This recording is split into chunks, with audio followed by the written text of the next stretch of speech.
What's up, everyone? I hope you're all doing well today.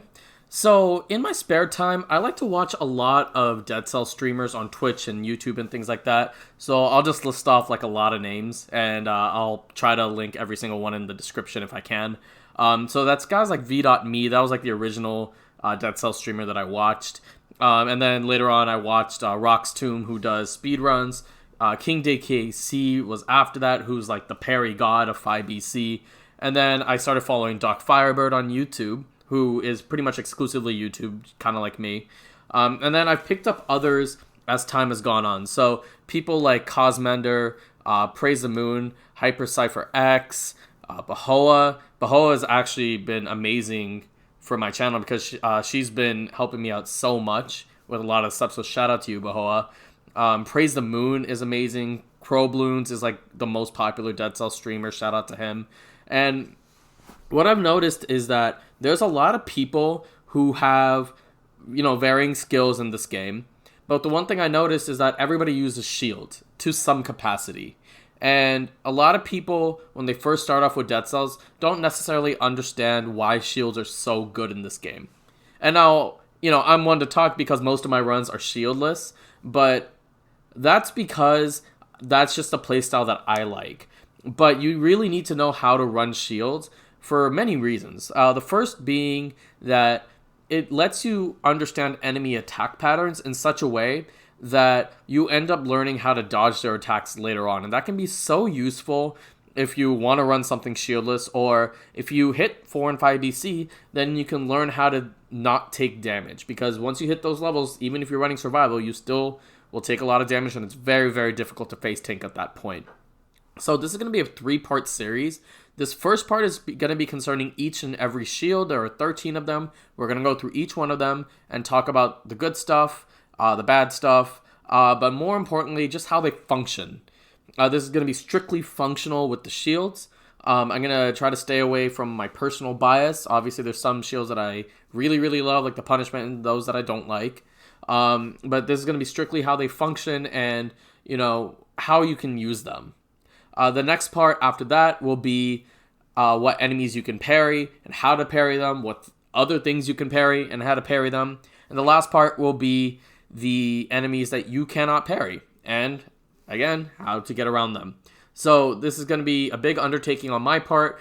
So I hope to get the next part out within, the next week or so, and the part after that, hopefully the week after that.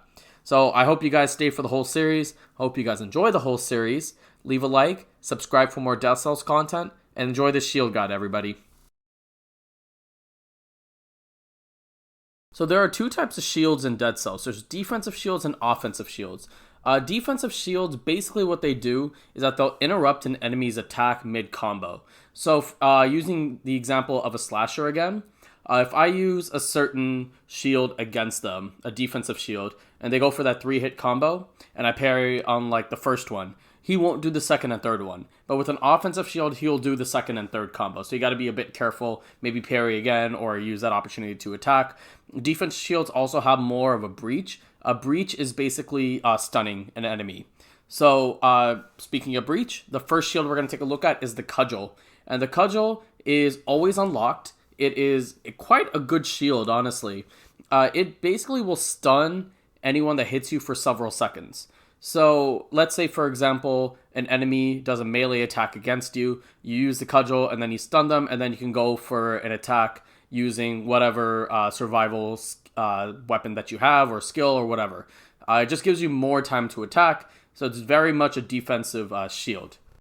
So next up is the Assault Shield, and before I continue on, I'm going to say that I'm not going to really give my personal thoughts on each shield, just because each shield has something good going for it. So whatever you like to use, go for it. This is just more of an educational video on like what each shield does. So with that being said, the Assault Shield is an interesting shield because it has a lot of different functionalities. Basically, you are dashing forward with the shield. So this can serve a few functions. One is obviously you parry. Two is that it's used for speed runs. So there's a mechanic in which if you press the Assault Shield button and then press the roll button right afterwards, you do a really long dash. And that's really commonly used in speed runs. The third function is that you can interrupt enemy attacks. So if an enemy is attacking you, you can actually parry them or you interrupt the attack. And the timing is a little strange when it comes to the Assault Shield and whether or not you interrupt an attack or if you actually parry them. So enemies such as the Rampager can be a bit of an issue when it comes to it sometimes, so you gotta time it correctly. But in general, interrupting the attack, that actually doesn't interrupt the enemy's combo, but parrying does, if that makes sense. And the fourth one, which is what it's most commonly known for, is pushing enemies off ledges. So in biomes, in a lot of different biomes, so such as Promenade, as you can see in these clips, what it can do is that it pushes enemies way off of cliffs, and then it ends up dying as a result. So you can use it as an offensive type of shield, which is pretty neat in my opinion. Another functionality that I forgot to mention was you can actually parry bombs with it. So you can parry bombs with any shield, theoretically, but the Assault Shield is actually the best one for parrying bombs, besides possibly the Parry Shield, because of that dash. So you don't even have to be right next to the bomb when you parry it. You can just be a few pixels off, and then you just press the Assault Shield towards it, and then it parries the bomb back towards an enemy, and then does a significant amount of damage or kills them. So the Assault Shield is an extremely versatile type of shield. It's one of the most versatile actually in the game, and I'll get into a couple others that are just as versatile, but the Assault Shield definitely has a lot of uses for it. The Rampart is a shield that is very, very good if we're talking about defensive functionality. So what it does is that when you get a parry, you are invincible for 3 seconds. There's a shield that's formed around you. Any enemy that tries to hit you, it's not going to happen. If you hold it down, you will take whatever damage, but you'll be invincible for 1 second, which isn't all that much in the grand scheme of things. So you definitely do want to parry. This doesn't work with projectiles. It works more with the melee attacks. So stuff like Inquisitors and Grenadiers and things like that, you're not going to be able to get that shield off.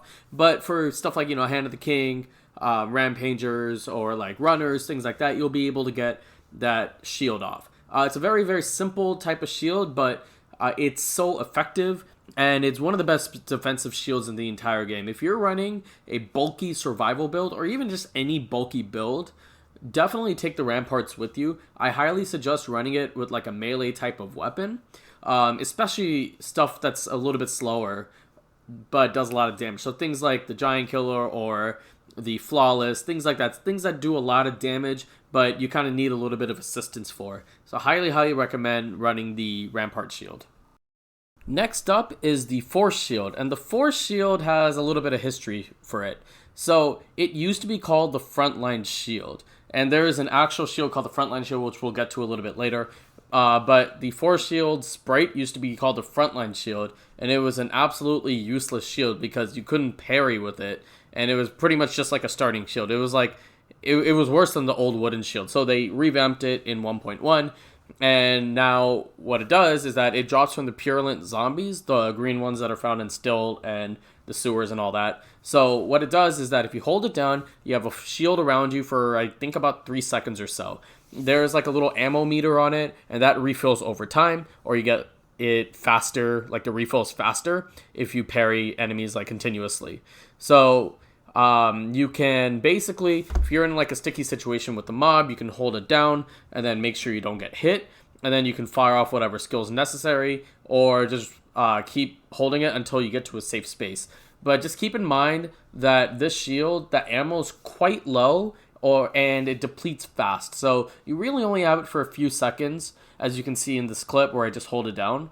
So be careful with how your ammo is. Really, like, be mindful of it. But in general, it's a pretty decent shield when it comes to trying to deal with stuff where you know you're going to get hit, but you're not going to get hit with that Force Shield on. So in version 1.6, otherwise known as the Christmas edition, we were introduced to the Ice Shield. And the Ice Shield, basically what it does is that it creates an area of effect around freezing and will freeze enemies along with some parry damage. It used to have like an additional affix where it apply burn, freeze, poison, etc. But devs took it out because the problem is the enemy would just thaw out because of the bleed, burn, or poison. So it just freezes. And the freeze will last for a generally decent amount of time, which allows you to get your attacks off. It also turns the projectiles back into little frozen little projectiles. Like for example, like if an Inquisitor is shooting at you, then you project it back, and then it'll freeze anything that it hits, along with that area of effect that it creates. So it's a pretty powerful shield, I'd say. Very good defensively, works very well with stuff like Nutcracker, Flawless, Flint, things like that. So definitely give that one a shot. The Greed Shield is another shield that you have from the start. It's very simple. Basically, you parry, and then a gold tooth falls out, and that gold tooth is worth 70 gold. It's not very useful, but the parry damage is pretty good. Generally, it's good like in the beginning of the game, like when you're first starting out with Dead Cells, like a fresh file sort of thing, just so you can get some extra gold, but otherwise, nothing too notable outside of some decent parry damage. For as little as I talked about the Greed Shield, the Punishment Shield is insane. So basically what it is that it's an area of effect that when you parry or hold down the button or whatever, all the surrounding enemies on that platform will also be affected. So in the clips that you're going to be seeing, I'm going to parry one enemy, and all the enemies next to it are also going to get hit, which means that you can clear out entire mobs just off of 1 or 2 parries. And this is absolutely huge in mob management. It's also really big when it comes to bosses that like to shoot different sort of projectiles at you or like bombs at you. So for example, the Giant shoots those little lasers at you. You can parry all of them, and then it'll hit both the hands because it falls into that area of effect. So there's a lot of different uses for the Punishment Shield. It's one of the best shields in the game. It's widely regarded as one of the best shields in the game. And it is excellent in both a defensive capacity and an offensive capacity as well. For double shield builds, which are a fairly popular build, Punishment is usually taken because of that area of effect. The Knockback Shield is a good in-between between the Parry Shield and the Thunder Shield. So the Parry Shield is really good at parrying projectiles, things like that. Thunder Shield is amazing as an offensive type of shield. The Knockback is a good in-between if you're running a tactics build. And it's generally what I like to use the most personally. Obviously, I love the Thunder Shield so much, but the Knockback Shield is quite an underrated shield. So it drops from the catchers, the big fat red dudes, and essentially on a melee attack, if an enemy tries to hit you and you parry it, it sends them flying. And these are regular enemies. Elites and bosses don't really apply there. They're kind of like stunned a little bit. But the Knockback Shield will send them flying, and if they hit a wall, it'll do double damage. It's very good with ranged weapons, so stuff like a marksman's bow, or like a Nerves of Steel, or magic missiles, or a lightning bolt, or something that has a lot of range. It's excellent with. The Spike Shield is an incredibly powerful shield that basically, when you parry, you are most likely getting a kill. It has the highest parry damage in the entire game. Out of all the shields, it is the highest parry damage and the highest base damage, just like when you hold it. Think about it. If you're holding something with a big-ass spike out there, and if an enemy tries to hit you with a melee attack, you're probably going to kill it. So it's excellent for that. It's not as good when it comes to mob management, but if you're dealing with enemies or bosses like one-on-one, it's an excellent shield to have. I am a big fan of it because of that just pure damage that you get just from parrying. So the next 4 shields we're going to be discussing are more offensive shields. These 4 shields are the Parry Shield, the Frontline Shield, the Bloodthirsty Shield, and the Thunder Shield. And with these shields, they're all dual stats, 2 purple and 2 red. And what you want to keep in mind with these offensive shield is 2 things. One is that their breach is not as high as defensive shield, so the stun doesn't last as long, which also means that their attack combos, for those who have it, like the Slasher or the Failed Experiment, those attacks will continue after you parry them. So you really want to keep an eye out for that. They're used more to buff up your offensive capabilities. For example, like the Bloodthirsty Shield inflicts bleed, so you can synergize that with stuff that has bleed and really buff those weapons up. So just stuff like that you want to keep in mind. With the Thunder Shield, that is a 5BC exclusive shield, so I'm going to save that for the last shield that we cover. So after the Bloodthirsty Shield, if you don't want to hear about any of the 5BC spoiler stuff, you can feel free to click off the video. The Parry Shield is a shield that's in the name itself. All you can do with this shield is parry. You cannot hold it. All you can do is parry. So The thing about the Parry Shield is that it multiplies bombs and it multiplies projectiles. The projectile is a little bit weird. So when you parry the projectile, it's going to shoot the original projectile back and shoot a bunch of little other projectiles in two 45-degree angles, one upwards, one downwards, and then one towards the middle as well. So it sends a bunch of stuff back. Bombs, it multiplies the bombs as well. So it's kind of niche. Works against different bosses such as the Hand of the King and the Giant and the Timekeeper. There are a lot of problems with the Parry Shield, such as the base parry damage is not very high, considering that all you can do with it is parry. But there definitely are some uses to it. It can definitely work in a tactics build, especially because ranged enemies such as Inquisitors, Arbiters, things like that, they can be a little bit difficult when they start to move around, they start dodging your parries. So just being able to just hit them straight up with the Parry Shield is pretty nice. The Frontline Shield has seen a ton of changes throughout Dead Cells. It used to be, as I said earlier, the most useless shield in the game. And then in 1.1, they changed it to where if you basically do a melee attack, the power of the shield is like times 1.5 or something like that. They changed it in version 1.6. So now if you parry, your melee attacks will do 20% more damage. So it kind of reversed a little bit. And that has made the Frontline Shield infinitely better. It works with so many different melee weapons out there. It works with all of them, to be honest. It's a great brutality shield. As far as survival, I definitely would rather pair it with melee survival weapons. It works amazingly well with something like the Rhythm and Bazooki or like the Flawless or something like that, just so you can get that extra bit of damage off. Bloodthirsty is a fantastic brutality shield. It was introduced as a brutality shield in version 1.6, and before that, it was solely survival. So what the Bloodthirsty Shield does is that it creates an area of effect. All enemies within that area of effect are bleeding. So there is an affix on it called Bleeding Causes Poisoning. So if you do that parry, then all the enemies will be both bleeding and poisoned. But that's a specific affix to that shield. If you get something like Poison's enemy on the parry, it's not going to do the area of effect with the poison. So just kind of verbiage right there. You want to keep in mind that. It is an offensive shield, which means that if an enemy has a combo attack, it's going to continue that attack after you parry. But the idea is that you pair it with a good brutality melee type of weapon, like a Hayabusa Gauntlets or even, especially like a Sata Stiletto.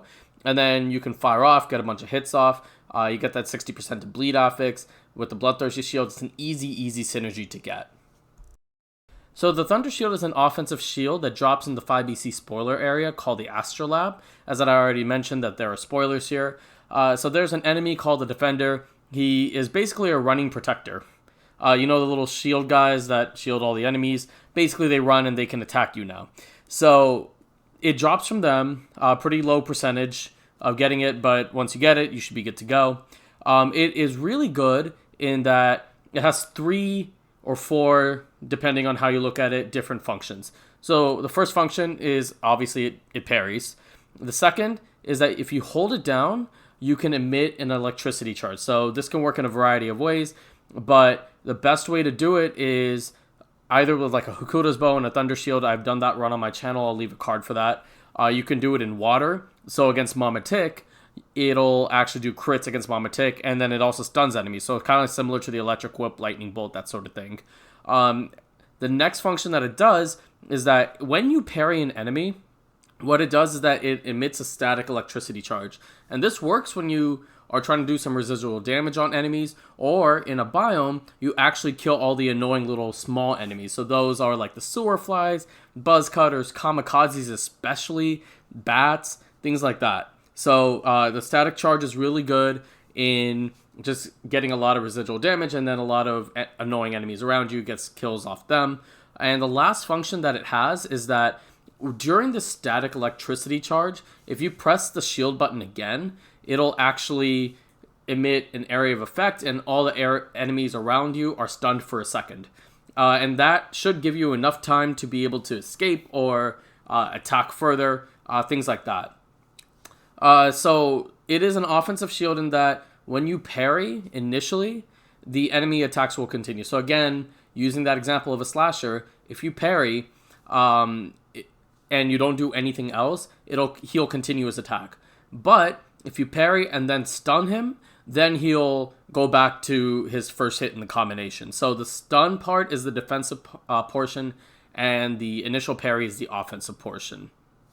So that is every single shield in a nutshell. And I know with so many of these clips, I was only in prisoner quarters or promenade for the most part, with some exceptions. And really, if you're going to take a shield in the later stages of the game, like, you kind of have to know like the enemy attack patterns, and you got to get used to parrying like the different types of enemies, because the parry timing is going to be different for each one of them. Which leads me to our next part in this series, and that is going to be how to parry each enemy that is parryable. Obviously, there's some that's not, and the third part of the series is actually going to be concerning the enemies that you can't parry. But the next part will be each enemy to parry, how to parry them, and when to parry them. So thank you guys so much for joining me. Leave a like, subscribe for more Dead Cells content, and stay tuned for part 2 and part 3, which I hope to get out in the next week or so. Have a great night, everybody. One day I woke up, I didn't have shit. I had to work hard just to grab this. Blue faces stacked up, that's my fetish. I'm ready for these bandits. They said I wouldn't make it, who asked you? I got brought into this life I didn't ask to. I'ma make most of it all cause I had to. You get money from your mama, I chase it because I had to.